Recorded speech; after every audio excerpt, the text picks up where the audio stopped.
don't really know. You might speak to it. We don't know. There could be a few of them out there, but that's a lot. Kevin Walsh, it's the most beautiful building. Red Crescent rescuers, refineries, water sources, and residential. More than 600 schools have been demolished or damaged. That we have, along with your foreign policy team, presented a 15-point action list that forms the framework for a peace deal. This has been circulated through the Pakistani government, acting as the mediator. And this has resulted in strong and positive messaging in talks, as you just indicated to the press. I can say this, we will see where things lead, and if we can convince Iran that this is the inflection point with no good alternatives for them, other than more death and destruction.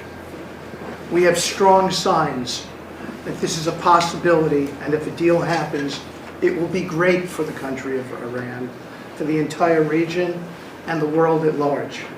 Iran is looking for an off-ramp following your powerful threat on Saturday.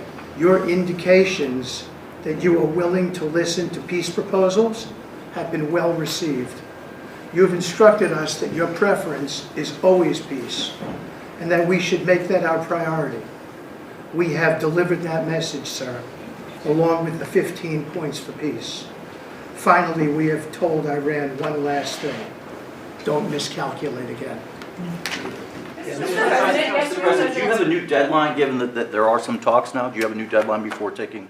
No, I'll announce it. I mean, right now, you're talking about a deadline for doing some pretty big damage, even bigger than we've done.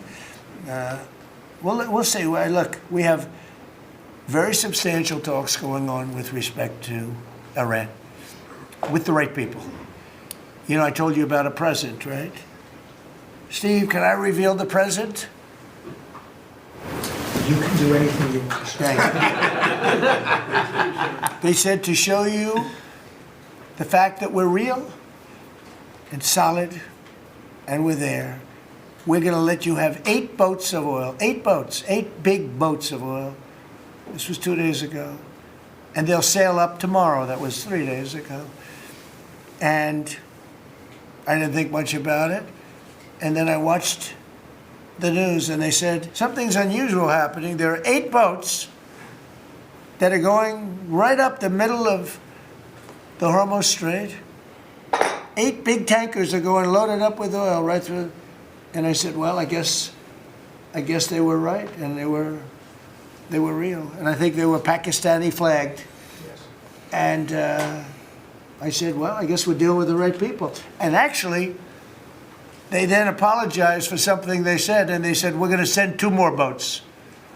And it ended up being 10 boats. All right? I hope I haven't screwed up your negotiations, but I thought it was appropriate to say, because I did taunt you the other day by saying they're going to give us a present.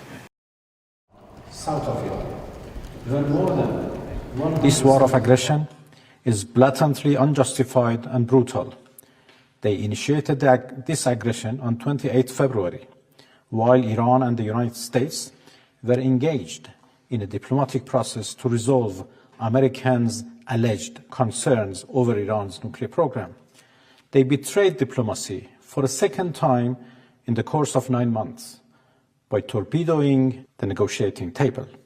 Among the most harrowing manifestations of this aggression was the calculated, phased assault on Shajara Tayyeba Elementary School in the city of Minab, south of Iran, where more than 175 students and teachers were slaughtered in cold blood. Iran has never sought war.